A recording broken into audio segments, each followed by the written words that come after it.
नमस्कार दोस्तों। आज मंगलवार का दिन है और सुबह हो गई है, 10:30-11 बजे का टाइम हो गया है। बड़ी अच्छी धूप है। अभी हम यहाँ से चेकआउट करेंगे और आपको जो मिनी स्विट्ज़रलैंड ग्राउंड जिसको बोलते हैं, जिसके लिए लोग यहाँ पे आते हैं, वो हम दिखाएंगे अभी आपको वीडियो में।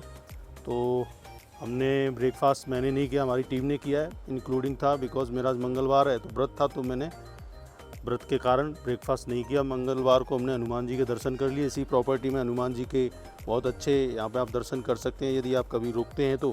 अभी हम निकलेंगे, बैक टू दिल्ली जाएंगे वापस। तो बीच बीच में जो भी लोकेशंस या जगह यहाँ पे देखने लायक होंगी वो मैं आपको शेयर करूँगा, वीडियो में प्रॉपर दिखाने की कोशिश करूँगा।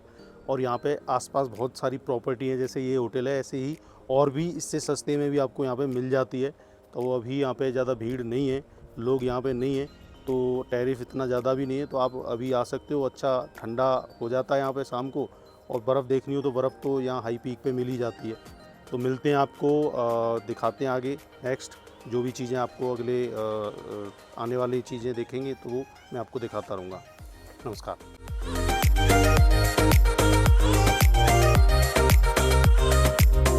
हेलो दोस्तों, we are reached 8 mini Switzerland 8 Khajjiar. दोस्तों, अगर आप भी इंडिया में स्विट्ज़रलैंड जैसा व्यू देखना चाहते हो तो आज का वीडियो आपके लिए है। जी हाँ, वीडियो में बने रहें तो मैं आपको दिखाऊंगा आज हिमाचल प्रदेश का सबसे खूबसूरत स्थान खजियार, जिसे मिनी स्विट्ज़रलैंड ऑफ इंडिया भी कहा जाता है। खजियार को 1992 में स्विट्ज़रलैंड के एक डिप्लोमेट ने मिनी स्विट्ज़रलैंड का टाइटल दिया था, और सच में यहाँ का व्यू बिल्कुल पोस्ट कार्ड जैसा लगता है।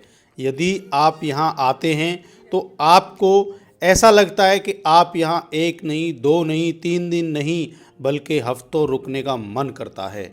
ऐसा आइसोलेटेड जंगलों के बीच बसा ये मिनी स्विट्ज़रलैंड आपके मन को भा जाता है। दोस्तों, डलहौजी से सिर्फ 22 किलोमीटर की दूरी पर घने देवदार के जंगलों और पहाड़ों के बीच ये छोटा सा स्वर्ग बसा हुआ है।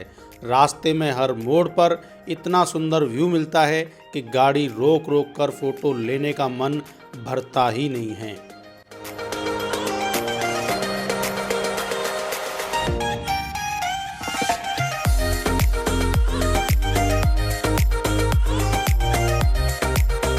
दोस्तों, जब आप खजियार आते हैं तो ये मैदान मार्च से जून के महीने तक पूरा हरा भरा स्विट्ज़रलैंड जैसा ही दिखाई देता है, और यदि आप सितंबर से नवंबर में आते हैं तो इसका नज़ारा और बदल जाता है, और यदि आप दिसंबर से जनवरी के बीच में आते हैं तो यहाँ पूरा सफ़ेद चादर में ये ढका हुआ पूरा का पूरा मिनी स्विट्ज़रलैंड नहीं, पूरा स्विट्ज़रलैंड जैसा ही माहौल दिखता है, जिसका आपको फ़ोटोग्राफ़ी और फ़ोटो लेने का डबल मज़ा कर देता है। अभी जैसे कि हम मॉर्निंग में आए हैं यहाँ पे, तो आप देख सकते हैं कि अभी कोई पब्लिक नहीं है, और मॉर्निंग में अभी हमारा फरवरी का महीना है। तो जब फरवरी में बर्फ़ गिरने के बाद और बर्फ़ पिघल जाती है, और पिघलने के बाद में यहाँ की जो घास है, जो हरियाली है, वो बर्फ़ की वजह से ख़त्म हो जाती है। तो कुछ इस तरीके से कुछ ऐसा दिखता है ये ग्राउंड, आप देख सकते हो। अभी थोड़ा इतना सुंदर नहीं लग रहा है, लेकिन आप दूर से जब देखते हो तो चारों तरफ पेड़ और अच्छे अच्छे ऊंचे ऊंचे पेड़ों की वजह से इसका नज़ारा बड़ा सुंदर है। यहाँ आप हॉर्स राइडिंग, जॉर्विंग और पैराग्लाइडिंग का मज़ा भी ले सकते हो। बीचों बीच इस ग्राउंड के आपको ये लेक देखने को मिलेगी। इस लेक का मज़ा तभी आता है जब यहाँ पे हरियाली होती है, क्योंकि वो सुंदरता जो हमें देखनी है यहाँ पे, वो सुंदरता तभी देखने को मिलती है। अभी थोड़ा सा स्नो माल्ट होने की वजह से थोड़ा सा अच्छा नहीं दिख रहा है, इसका पूरा का पूरा ऐसा लग रहा है जैसे कीचड़ हो गया हो, बट काफ़ी सुंदर नज़ारा इसका आपको लेना है तो आप इसके मौसम में आएँ तो आपको बहुत ही बढ़िया नज़ारा देखने को मिलेगा। तो दोस्तों, कैसा आपको ये मैदान अभी लग रहा है, और आप पहले कभी आए हैं जब यहाँ पे बर्फ़ थी, या कभी हरियाली आपको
भगवान शिव ध्यान मुद्रा में विराजमान है।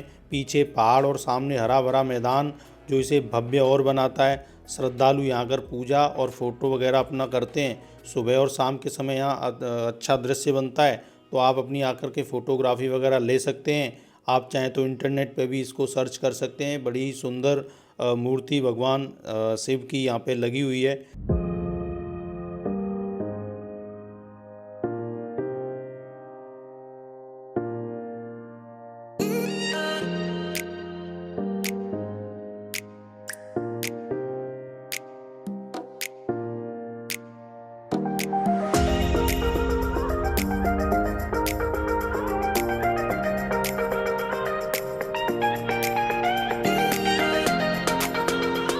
अब हम निकल गए हैं, सीधा जा रहे हैं अपना वापस बैक टू दिल्ली। तो हम आपको रास्ते में कराने वाले हैं मणि महेश के दर्शन। जी हाँ, आपने खूब वीडियो और रील्स देखे होंगे मणि महेश के नाम से, जो कि बहुत बड़ा पहाड़ है और दूर से देखने पे एकदम गोल्ड के जैसे चमकता है, दिखाई देता है। तो एक रास्ते में हमें पॉइंट मिलेगा, आप भी कभी आते हैं तो ध्यान रखना, उस पॉइंट से आप चंबा वाले रास्ते पे वो पॉइंट है, तो उस पॉइंट से आप मणि महेश के दर्शन कर सकते हैं, व्यू ले सकते हैं। और वहाँ पे दूरबीन भी है, दूरबीन से भी आप देख सकते हैं। वहाँ पे लोग दिखाने वाले होते हैं, दूरबीन लगा करके वो आपको दिखाने की कोशिश पैसे लेकर के करते हैं। तो दोस्तों, मणि महेश जो कि चंबा वाले रास्ते पर है और अपना खजियार का जो ग्राउंड है उससे ज़्यादा दूर नहीं है, 8-9 किलोमीटर की दूरी पर ही है ये, और 8 से भी शायद कम हो। लेकिन इस पॉइंट पे आने के बाद हमें पता चला कि मौसम ख़राब होने की वजह से बहुत ज़्यादा दिखाई नहीं दे रहा है, विजिबिलिटी नहीं है, तो वो यहाँ से अभी पॉइंट हमने मिस कर दिया, अभी हम वो नहीं देख पाएंगे। लेकिन आप कभी साफ़ मौसम में आते हैं तो आप मिस नहीं करना, आप ये मणि महेश के दर्शन यहाँ से ज़रूर करके जाना। तो चलते हैं आगे, रास्ते में हम आपको दिखाते हैं। जोत के रास्ते से हम निकलेंगे तो आगे जो जो पॉइंट हमें आपको दिखाई मिलेंगे वो आपको हम दिखाने की कोशिश करेंगे। नज़ारा और खूबसूरत होने वाला है, तो आप वीडियो में बने रहें और हमारे साथ आप भी व्यू का मज़ा लें।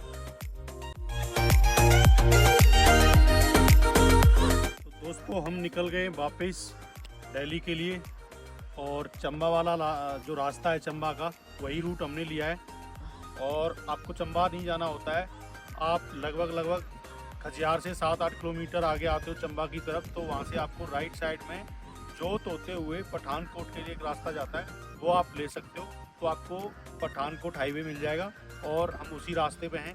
इस रास्ते पे आपको और अच्छी हाइट में पहाड़ और नज़ारे देखने को मिलेंगे। जैसा कि मेरे पीछे आप देख रहे हैं, हमने भी यहाँ कार रोक ली, देख करके अच्छा व्यू आ रहा है। तो यहाँ पे बहुत ज़्यादा बर्फ़ भी है, तो जो खजियार में पहाड़ थे उससे भी ज़्यादा हाइट पे है यहाँ अभी हम हैं। तो आगे की चीज़ें जो भी ऐसी मिलेंगी मैं आपको दिखाता रहूँगा, और बाकी इन्जॉय पूरा हम कर रहे हैं, व्यू का, पहाड़ों का मज़ा पूरा आ रहा है। तो दोस्तों, खजियार में हमने टेम्परेचर जब थे दिन में, मॉर्निंग का टाइम था, तो यहाँ का टेम्परेचर 12-13 था और धूप थी ठीक ठाक। लेकिन जैसे जैसे हम जोत के रास्ते ऊपर की तरफ जा रहा है ये रास्ता पहाड़ पे, तो टेम्परेचर और डाउन होता जा रहा है और ठंड का एहसास हमें बढ़ता जा रहा है। और आपको हम दिखा भी रहे हैं रास्ते में, यहाँ पे हमें ऐसा लग रहा है कि खजियार से ज़्यादा बर्फ़बारी यहाँ होती है, और हमें दिख भी रही है पहाड़ों पे बहुत ज़्यादा। यहाँ स्नो आपको दिखाई भी दे रही है चारों तरफ, और आपको दिखेगा कि सामने हमारे जंगलों ऊपर आपको पेड़ों में देखो कितने तगड़े तगड़े बादल बिल्कुल हमारे सामने से गुजर रहे हैं। ओ माय गॉड, पेड़ों से होते हुए हमारे बिल्कुल ऊपर से, मतलब फ़र्क ही नहीं पता चल रहा है, ऐसा लग रहा है जैसे स्नो गिरने वाली है।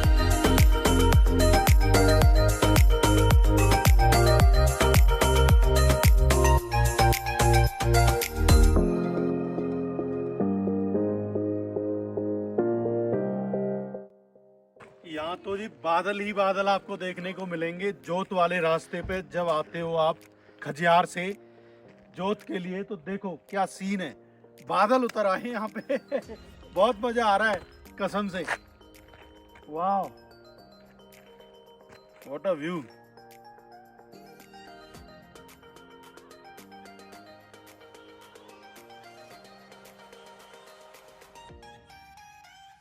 तो दोस्तों, जब भी आप आते हैं इस रास्ते से जोत, ये पॉइंट आ जाता है, पॉइंट है, बहुत बढ़िया पॉइंट है, जोत के नाम से हाईजेस्ट पॉइंट है, पूरा हाइट पे है ये। तो आप जब भी यहाँ पे आते हैं इस पॉइंट पे, तो यहाँ एडवेंचर पार्क के ऊपर जा कर के आपको मैं थोड़ा सा दिखा के वीडियो में आपको व्यू दिखाता हूँ। ऊपर यहाँ पे बहुत सारे आपको दिखेंगे भी बैठने उठने कैनोपी टाइप की बहुत सारी यहाँ पे, और होटल और रुकने की जगह भी है। यहाँ खाने पीने के कुछ रेस्टोरेंट टाइप भी एक दो दिख भी रहे हैं यहाँ पे बादल बहुत अच्छा बनता है, तो बादल का आप नज़ारा ले सकते हैं। और आप देख भी पा रहे हैं कि कितने बड़े बादल यहाँ से आपको दिख रहे हैं, बहुत बड़े बड़े बादल, और बहुत ही अच्छा नज़ारा आ रहा है। तो यहाँ जब भी आते हैं तो आप यहाँ आकर के फ़ोटोग्राफ़ी या फिर अपना वीडियोग्राफी कर सकते हैं।